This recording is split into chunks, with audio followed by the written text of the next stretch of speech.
Good morning, Polson High School. It's Friday, January 17th. We're your anchors, Inara and Ilona. Welcome back to PHSN TV, live in the construction room. Let's dive into what we're having for lunch. Today we'll dine on PB and jelly sandwiches, carrot salad, apple, chips, and milk. Next week marks the final week of the semester. Here's the schedule. Monday and Tuesday are regular 7-period days. Wednesday and Thursday, classes will begin at 8:30 a.m. Wednesday, periods 1 through 3 will meet, with each class lasting 80 minutes. There will be a 15-minute passing period between each final. Thursday, periods 4 through 7 will meet, completing the final exam schedule. Friday, we will conclude the week with a go day. All right, sports fans, here's a look at the busy weekend ahead for our Pirate teams. The boys wrestling team will be in Missoula today and Saturday, competing at the Rocky Mountain Classic. Meanwhile, the girls wrestling team heads across town to face off at the Hellgate Invitational. You can follow the action on trackwrestling.com. The speech and debate team will be up in Whitefish on Saturday for the invitational competition. Both the boys and girls basketball teams will be on the road to Browning this Saturday. Here's the schedule. Freshmen play at 11. JV follows at 12:30. Boys varsity at 2. Girls varsity wraps up the day at 4 p.m. Lastly, the swim team will also be in Missoula on Saturday for the Missoula Invitational, with the action beginning at noon. It's going to be a thrilling weekend across all of our sports. Stay tuned for updates and results. PHS construction projects have just begun. Now we will sit down with Mr. Force to get more information on the projects to come.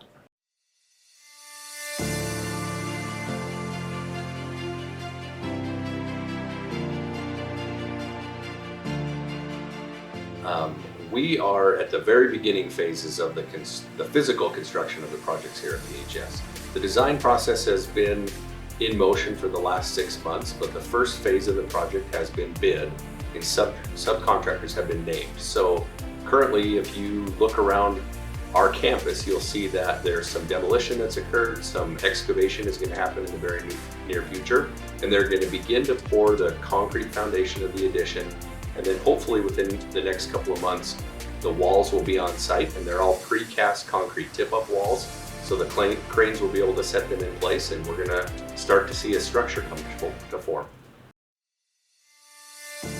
Hopefully, very limited classroom disruptions. Even though anytime there's a construction project, there will be things that come up, whether they're power outages like we've already seen, or some classes that have to be displaced.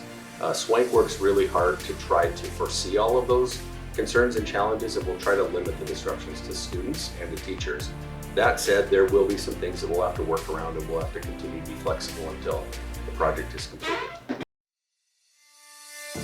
There's 2 phases at the high school. The initial phase, which is the new addition, they're breaking ground now. They estimate to have a 9-month completion on that phase of the project. So we're hoping to see the new addition of the high school ready to occupy sometime in September if we're able to stay on track with our timelines. Once the new phases or the new construction is occupied, then we'll be able to empty some interior spaces like the current science labs and classrooms in the freshman hall, and then interior renovations would begin on that. And that would most likely happen throughout the entirety of next school year. So project completion would be about 1.5 years from right now when they think they would have everything done. In my opinion, it will have a significant impact to student experience here at Polson High School. This building was constructed in 1972, and we've seen very few upgrades to the building in the last 50 years. Not only are we getting a fresh look and updated remodeled spaces, but we're also adding some areas that we don't currently have, and I think that's going to be a huge benefit to our current students. I'm excited for all of it. It's hard for me to land on one particular thing just because I think the upgrades are so significant. But if I had to say one thing specifically, the idea that we will be able to be in a secure facility is very appealing to me. Currently we have a lot of students that are outside the footprint of the main building during the school day, and being able to have all of our students under one roof with a single access point, that's a big improvement for students here at Polson High School. I think anytime you take on a construction project or you're part of one, the concerns are just, will there be delays? Are we going to be able to stay on the timeline that they're projecting? Are projects going to come in at or under costs that we're projecting? So we worry a little bit about things running longer than projected and potentially costing more than we want. But so far, fingers crossed, the projects that Swank has managed for our school district have gone very well. They finished on time and under budget, which is a huge testament to their ability to do projects of this scale. Well, that is all the questions I have. Thank you, Mr. Thank you. Nice job. Thank you. Now please stand for the Pledge of Allegiance.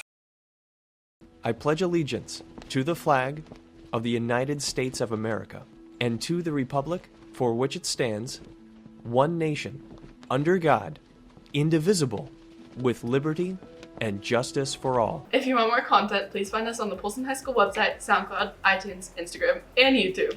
Have a great day, Pirate.